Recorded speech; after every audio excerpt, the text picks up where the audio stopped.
Good morning. Welcome back to understand charging by friction in more detail. I have this cotton duster in my hand and this is a plastic straw. When I rub it with this one and place it here, actually both the straws are charged with the same method and they have the same charge, and due to this it rotates. For the next experiment, if I take this scale and this scale is rubbed with the dry hand, and then it gets charged and it erects the tiny bits of pieces of paper. For the another set, if I take this steel scale is rubbed with the dry hand here, and here when I bring it closer, it doesn't attract any of the pieces because there is a difference between these two. When we take the plastic scale and rub this plastic scale with the dry hair, this scale acquires charge. And this charge stays here because this plastic is insulator. And that charge, when we bring it close to the pieces of paper, they are attracted. On the other hand, if we do the same experiment with the steel scale, steel is a metal. The charging will happen, the charge will appear here, but through this metallic conductor, the charge will pass to the body and charge will no longer stay here.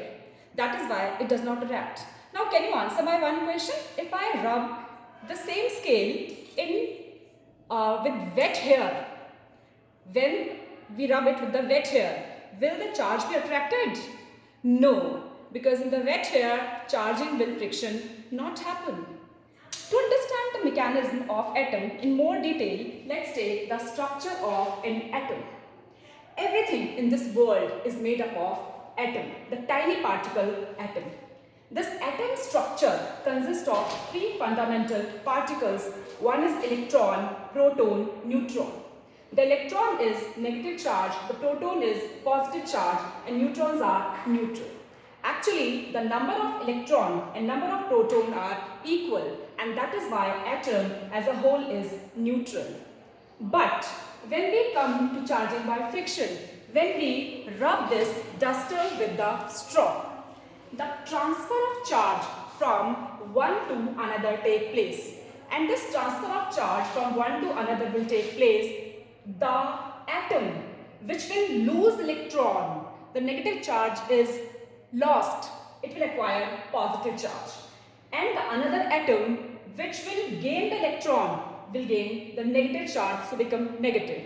So when we rub two things according to their affinity towards the electron, they transfer the charge from one to another, and that is why they gain charge.